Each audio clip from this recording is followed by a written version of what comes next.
Olá! Conforme combinado, neste vídeo nós iremos ver algumas dicas para você fazer uma boa filmagem. E entre as dicas, a primeira delas é o olhar. Para onde olhar quando fizer uma autofilmagem?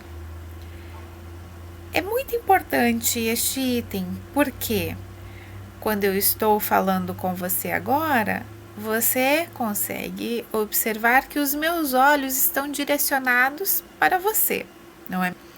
Mas e se fosse diferente? Se eu não estivesse olhando para a lente do meu smartphone, o que iria acontecer? Olha só. Eu poderia estar olhando para mim na tela, né? Conversar ao mesmo tempo, e então eu não fico olhando nos teus olhos, diferente do que eu estou fazendo agora. Eu estou olhando para você, olhando nos teus olhos. Quando eu olho ou quando eu não olho para a lente do smartphone. Bem, Daisy, mas vamos ao que interessa, né? Onde localizar a lente do meu smartphone?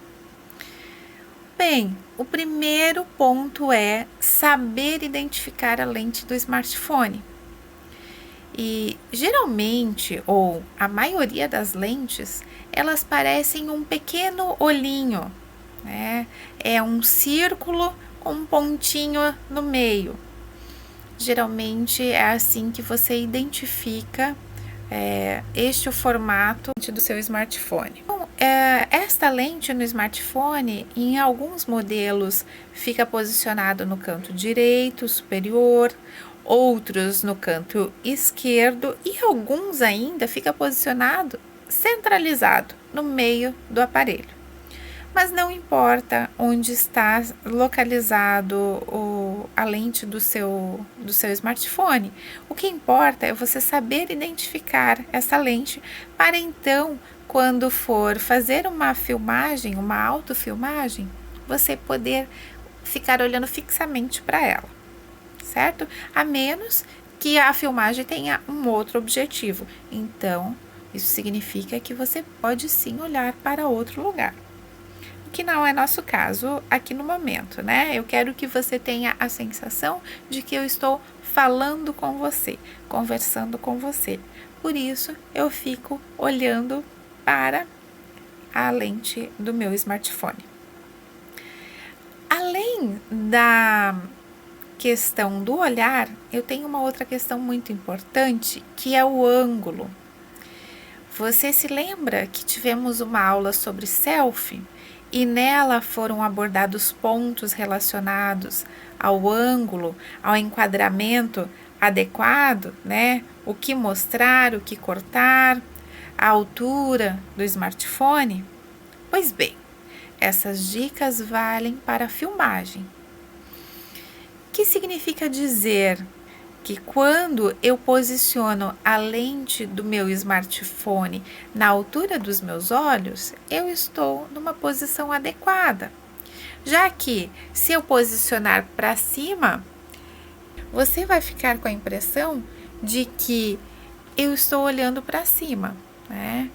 E se eu levantar a minha cabeça, eu vou ficar com ela muito erguida, né? O que não é apropriado para a filmagem. E se eu colocar abaixo, né, ficar com a cabeça na posição reta, mas a lente da filmadora, ou seja, a lente do smartphone ficar abaixo dos meus olhos, eu posso ter aqui, ó, quem sabe, ângulos ou visões não tão apropriadas para uma filmagem, não é mesmo? Então, a questão é se o meu celular deve ficar reto, inclinado, para frente, inclinado para baixo, nenhum nem outro. Por quê? Se eu inclinar para frente, a filmagem fica assim. Se eu inclinar para trás, a filmagem fica assim. Então, o mais adequado deve ser não incliná-lo, deixá-lo reto, numa posição reta, certo? E uma última dica é sobre a posição mais adequada. Já viu algum vídeo que aparecem tarjas pretas na lateral? Pois é, este tipo de filmagem acontece quando o celular está de pé, quando o seu smartphone estiver de pé. Significa dizer, então, que o mais adequado é fazer uma filmagem com o celular na horizontal. Ele deve estar deitado, para que então, a sua filmagem não fique com aquelas tarjas pretas na lateral, certo? Bem, por hoje é só e até a próxima!